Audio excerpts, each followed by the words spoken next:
Alright, timestamp. Happy New Year. It's January 1st. It's about 9:30 p.m., something like that. 2025. Lighting's pretty bad out here. Not much better. Okay, good. So I'm down to basically like a half cigar a day, which is good. Trying to kick it. Hopefully that's my last cigar.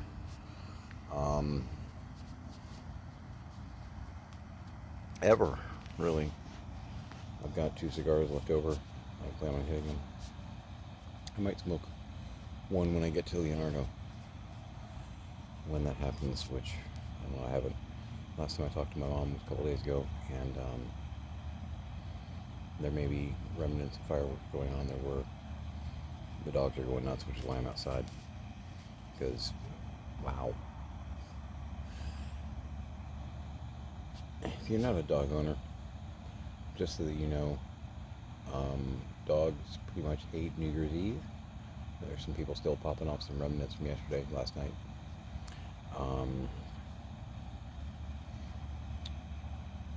New Year's Eve, New Year's, and at least in this country, July 4th. Doggos do not like it because of all the big boom boom. It's a thing. I haven't talked to my mom in about a week. I'm probably going to call her tomorrow just to check in, proof of life kind of thing. I don't know, my mom wasn't sounding great. My dad is, from what she said, he's fine. You know, he has his good days, which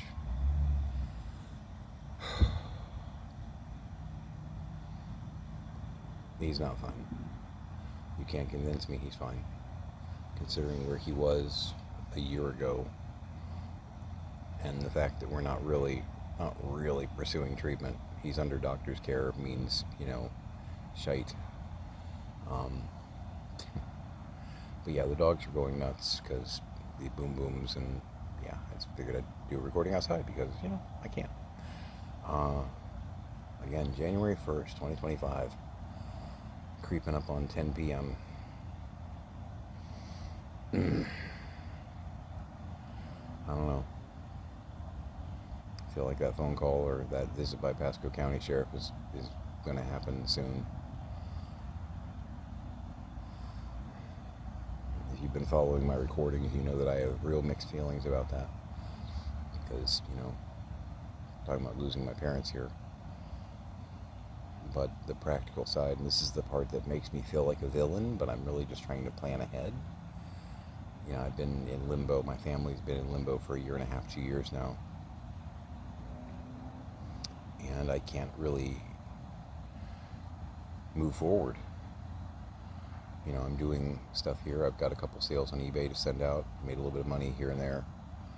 I can't really move forward until my parents pass or they decide it's time to go in a home or something like that. Never thought I'd be in this position. I had things going pretty smoothly.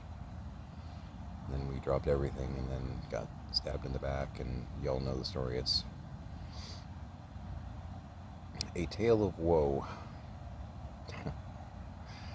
I hear my puppy carrying on.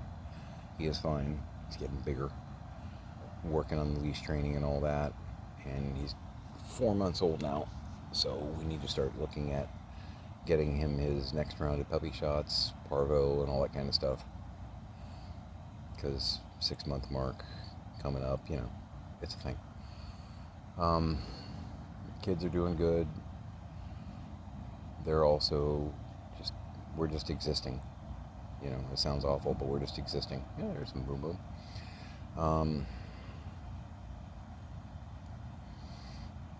Been chatting with my friend Beth. She is the daughter of my theater mentor, who changed my life in great ways. We've remained friends. We did some theater, Beth and I, in the late 80s, and we remained friends since. I think she's a couple years older than me. She's maybe getting closer to 60 than I am. I did turn 54 a few days ago. Pretty quiet, and I'm okay with that. It's weird. I don't really celebrate birthdays anymore. Not really. It's partially a mortality thing. It's just kind of a timestamp that I don't really. Maybe that'll change once I'm out of limbo, but for the most part, it's just not that big a deal. It's you're one step closer kind of thing, and I don't really care. I don't really care for those reminders. Yeah, I just don't. Still a lot of things I want to do, but I haven't given up on some of them. I have. I've got a theater bucket list. I don't know how I'm going to accomplish that in the current situation.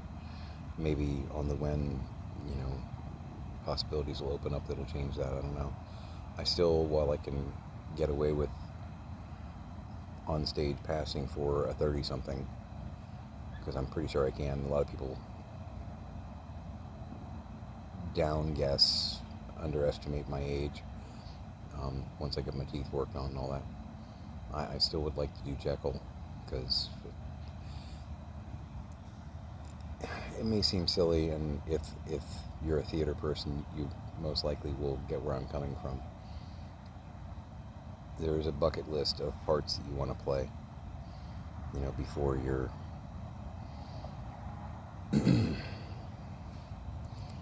eternally off stage.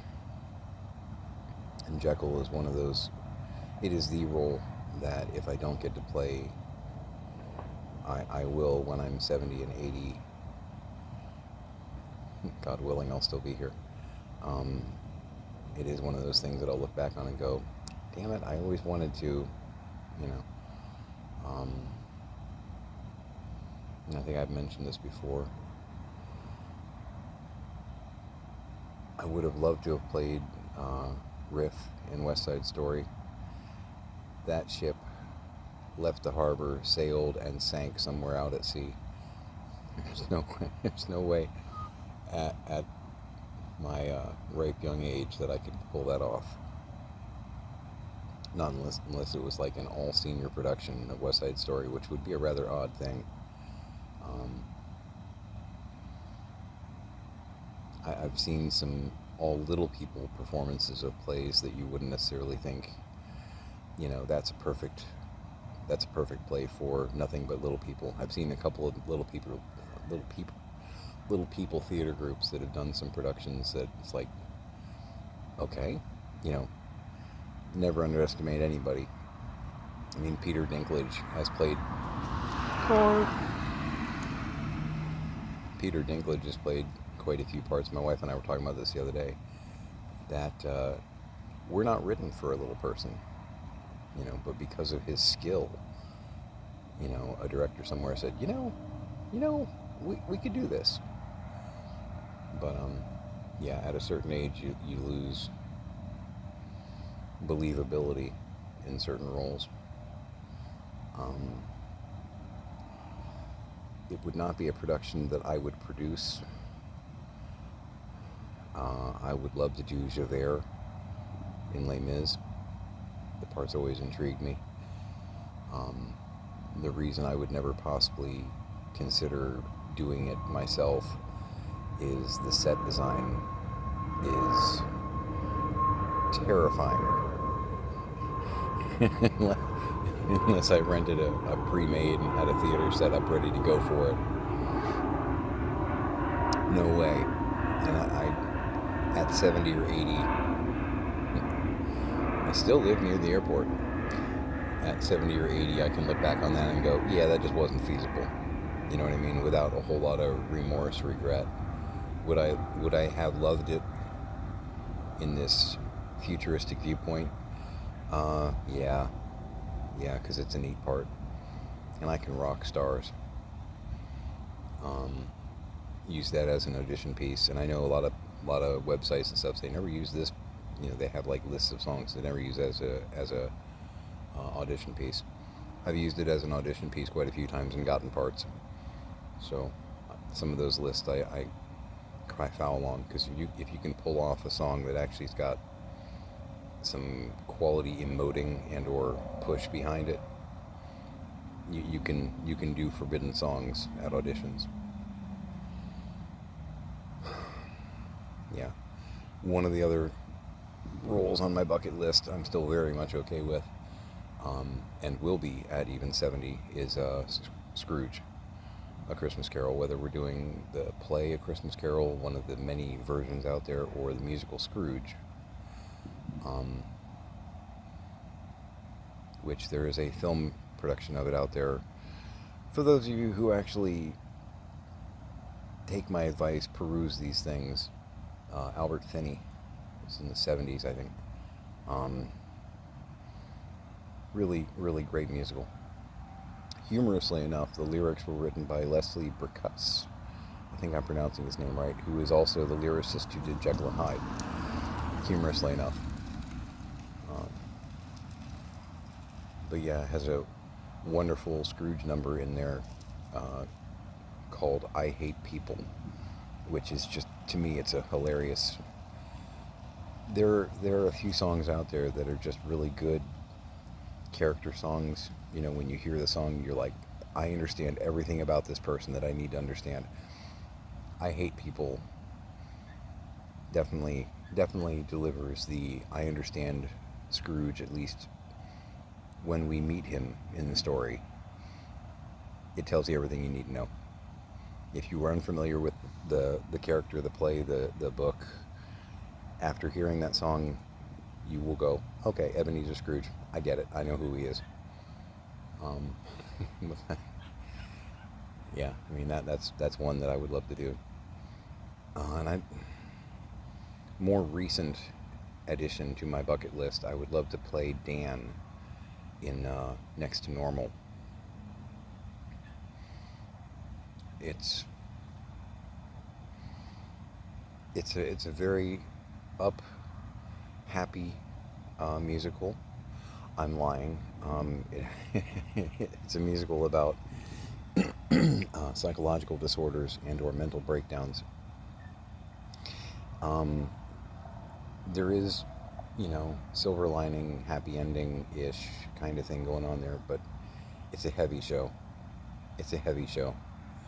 But yeah, I like the show a lot. Yeah, I'd love to take a shot at that one. Challenging musically, but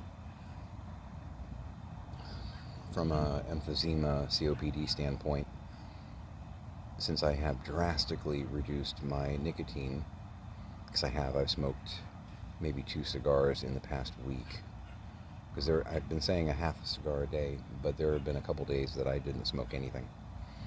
So I'm going to win. I'm going to kick this. But I think from a COPD emphysema standpoint, because everything I'm reading, everything I'm hearing is that quitting smoking drastically slows down, because it is a progressive disease, and I get that. But apparently quitting smoking really, really, really, like hamstrings, like shuts down the growth, the progression of the progressive disease. So I'm hoping, this gets me excited and terrified all at the same time. I'm hoping that quitting smoking will stop the damage for the most part. And I do practicing when I can Leonardo's.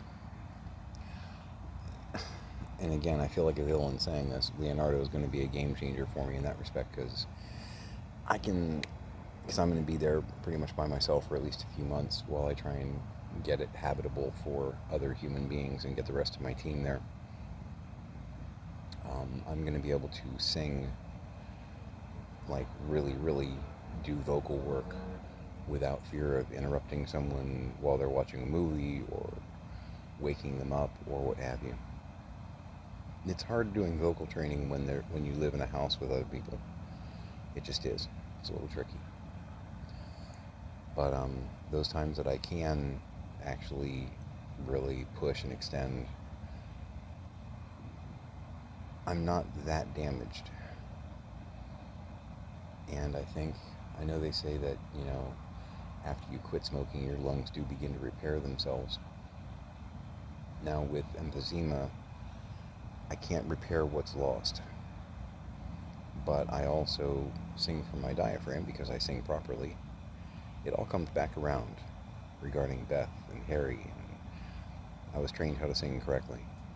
So a little bit of lung damage, he says optimistically, shouldn't hold me back. I can still punch and I can still hold. So, not sure what that was. It's like a car doing rapid backfiring. It's probably one of the cool kids in a little Honda Civic. Yeah, I'm not even a car guy, and I can tell you that's not healthy. It's not healthy. But it's cool. It's not healthy. You're breaking your car. But yeah, I can still do what I need to do. Am I going to sing opera? No, but that was never on the table. I have a couple friends who do opera. More power to you. Musical theater, yes. Opera, no. Nope. But yeah, I can still do Jekyll. I can do Scrooge. Yeah. But yeah, spent the day pretty much working around the house, doing dishes, cleaning, packing things, going through things. New Year's Day, we don't go anywhere. From December 31st, when the sun goes down, through January 1st, we don't go anywhere. Nope. We're in Florida. It is the one day of the year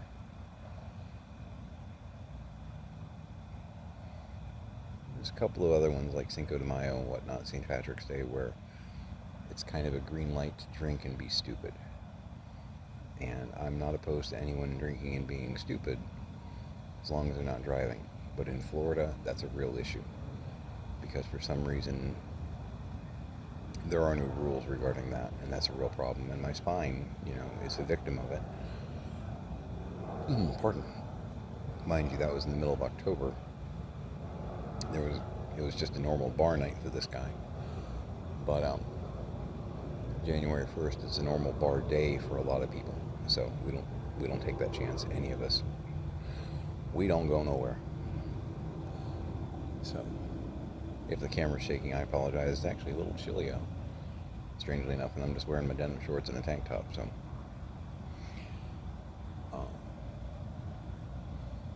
but yeah, I'm gonna check in with my mom tomorrow, find out where we are, if anything's changed, what I need to know. Hopefully she'll actually be honest with me. That would be swell. Because the big quandary I'm running into, the conundrum, is I know that she's having cognitive issues. I know that she is. And I know that she wants to remain independent. And I respect that. I do. I don't know that I would want to not be independent. And she's stubborn, which I also respect, because I'd be lying if I said that I was not stubborn. But the thing of it is, based on all that, and she's more than willing to lie about her condition. We know that. When do I step in? When do I step in and be doing the right thing by taking over, not being disrespectful, making sure that she doesn't die on the carpet when she doesn't need to.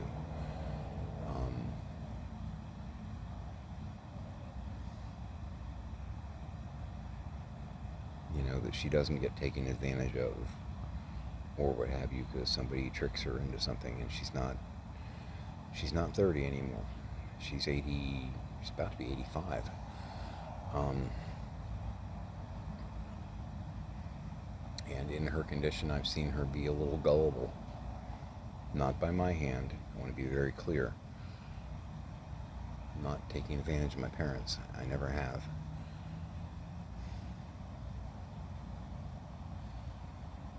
But someone could. Someone could trick her. They've already both been rooked a few times by con artists who have sold them. This is some of the crap we've got to dig through. They've got Tiffany lamps that aren't Tiffany lamps, but they were sold to them as though they were Tiffany lamps. But they were getting a really good deal on them, if you understand the hustle. And they're nice. They look nice. They do look like Tiffany lamps, but they're not.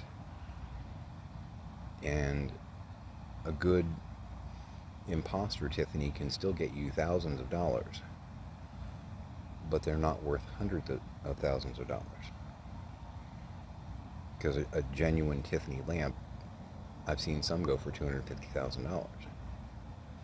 That's not what they've got. And this was 10 years ago they got rooked on that. They're even more gullible now. So when do I need to step in? When do I pull the plug? When is enough to where I can look at it and go, look, you're going to think I'm disrespecting you, but you are now at risk, and I have to take command. It's a weird pickle. It's a weird pickle.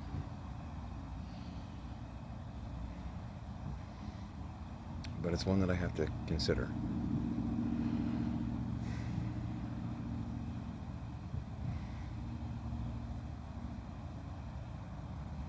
I don't know. But I have a feeling that if they don't pass, it may be this year that I have to do something.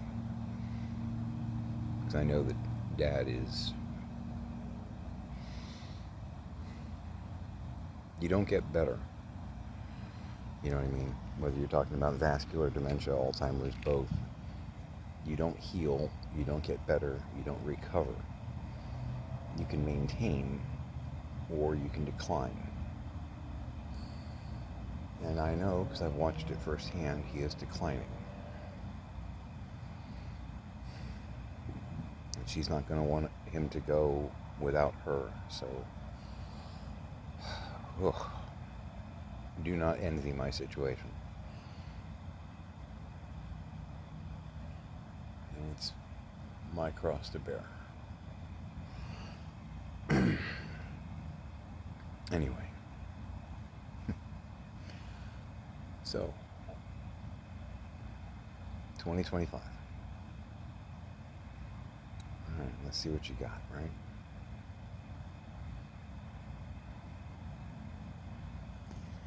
Make it a great day.